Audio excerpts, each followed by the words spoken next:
country, is it just restricted to rich people, to people who have the gold in hand, to people who are like setting plans for their own business and their own profit? Life is about interaction. And what is the paradigm shift that we need to do in the mind of the people, or to lay out a platform for paradigm shift, like purifying the mind from this surrender to what everybody else decides upon us? So what should we do to have like a communicative scheme to have to ensure a smooth change management and to encrust good governments and to have a sense of a unified identity? Indeed, we have a lot of paradigms to either change, means give it a new meaning, a new finality, and others who has been changed by the consummation system that we need to refresh or to reassemble. For example, you started your this episode by asking about the importance of the human consciousness. Who am I? Why am I here? What I have to do? What's my purpose? Mm-hmm. What's my purpose?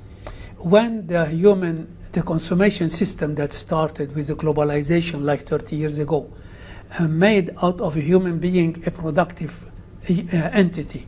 You produce, you have value. You don't produce, you don't have value. Based on this, all universities that used to educate people on philosophical basis, history, those are human, we call it human sciences. Those are human sciences disappeared. And now we only have scientific sciences, like spirituality became psychology, like theology became mathematics, like or cosmology. And I studied all this in my universities to be able to reconcile between science and religion.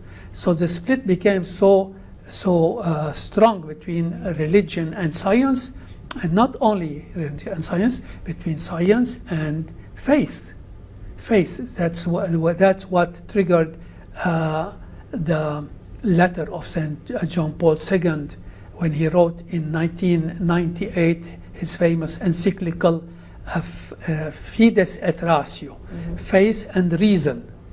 So the reason, not only science, the reason became enemy of the faith.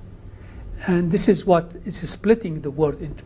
Now, those paradigms that has been reduced to the consummation system needs to be refreshed, remodeled, re-put the use to tell a human being that no, you have your value in yourself as a human being. You produce or you don't produce. You are capable to work or not capable to work. And this goes straight away as a part of the respect of the human state of being in the Mongolians, in sick people, in old people, something that the new consummation system is trying to get rid of, because they are becoming a burden on the consummation system. So that's why when we get this pandemic of COVID-19, a lot of analytical people said that this virus was done to kill like 20% of the humanity, especially those who are sick and old, to get rid of this quantity of people. Imagine how the consummation system can think, and this globalization system, because the human being has no more value. The sick one, the invalid person, any kind of weak persons, while our faith and Christianity is based on giving more value to those small of the kingdom. Yes, on this point I just targeted strongly, because Lebanon is known, or our people, our community, especially the Middle Eastern community, as people of heart, people of affection, all our communities all over the Middle East, because we live under a strong sun. Our climate helps us to be effective.